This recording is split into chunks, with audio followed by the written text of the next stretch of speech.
Mr. Chairman. It's great to be here. It's great to be here at this meeting and to celebrate a push to victory on November 7th of this year.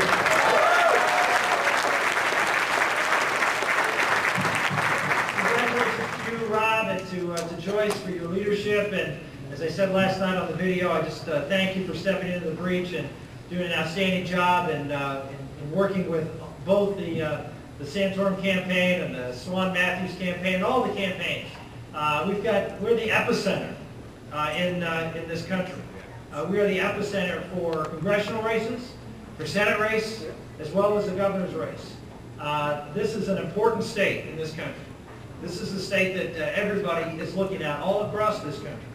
And I just want to thank everybody for everything they're doing. All of you, I went to your breakfasts this morning and thank you individually, but I want to thank you all collectively for the great work that you're doing for us. And as I said before, we need you these last 2 months to make that extra push.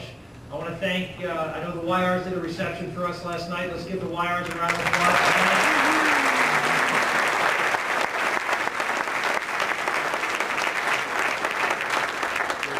Women and the network that Christine Olsen has put together is just fabulous. And we had a kickoff of our women's for Rick on Thursday. Susan Molinari came up, and we had a great kickoff for that. And I want to thank Christine for the great work she's doing in mobilizing the women here across Pennsylvania. So thank you, Christine. I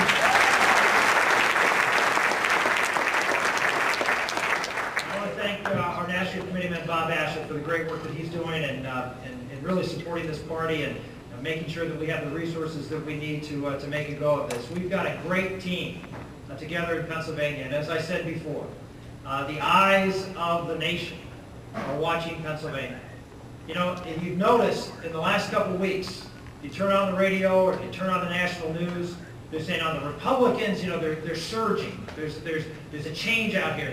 There's a lot of movement in these Senate races across the country. Well, if you look at the Senate races across the country, all of the close ones, none of them have moved. None of them have moved, except one. Except one. This one.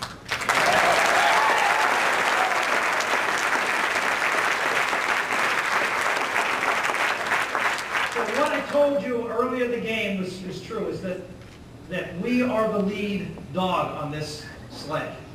We are the ones, and everyone is looking at it. When our race is down, Republicans are down across the country. When our race is up, momentum is being felt everywhere. Why? Because what we're doing here in Pennsylvania. Let me repeat. Mike DeWine's not any closer in Ohio. Jim Talent's not any closer in Missouri, Minnesota, Maryland, New Jersey. Go on all the states. None of them have changed to any degree. One race has made Republicans feel like, hey, maybe we have a chance. Maybe things are turning around. This is where they're watching.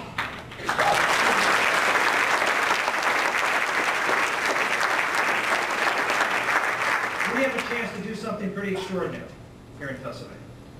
Very few incumbent politicians come from 20 points down and turn around and win races, particularly in tough election years, in midterms of the second presidential term. But we have an opportunity, and in fact, we, I think, are destined to do that here in Pennsylvania on November 7th.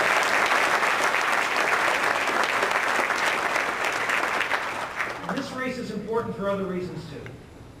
Because this race, as you hear my opponent, the only line that I know he says in every single one of his speeches, I think he may even say in his bedtime prayers, Rick Santorum votes with George Bush 98% of the time.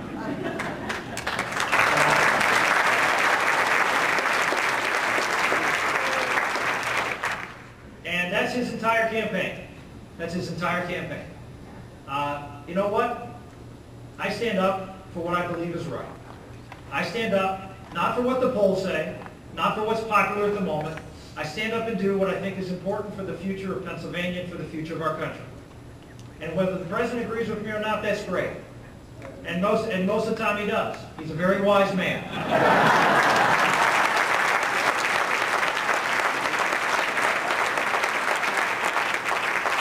But sometimes we disagree. And I pointed those out. One major way Where my opponent agrees with the president, and I don't, is the issue of immigration. My opponent agrees with the president on amnesty. My opponent agrees with the president on allowing people who forge IDs, steal Social Security numbers, work illegally in this country, to be able to raid the Social Security Trust Fund, which he says we don't have to do anything about. The only thing Bob Casey has stood for in this campaign with respect to Social Security is to raid the Social Security Trust Fund to pay illegal immigrants who broke the law, stole Social Security numbers, stole identities, and worked illegally in this country to pay them benefits. That's his Social Security plan. Now, I don't think that's where most Pennsylvanians are. Now, I will tell you that there are differences between us, and there are occasionally a difference between me and the president. But on the most important issue of the day, in my opinion, the most important issue of the day, which is the national security of this country, at a time of war, I am where the president is. I'm exactly where the president is. In fact, I'm trying to do my best to try to, in some respects, lead the president on the issue of how we better convince the American public of the importance of this war. I have said it over and over again, and I'll say it again today. We are not going to lose this war on the streets of Baghdad.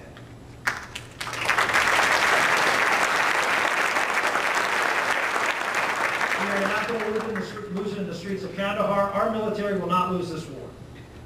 But then again, the enemy does not intend to defeat us in Baghdad or Kandahar. They intend to defeat us right here.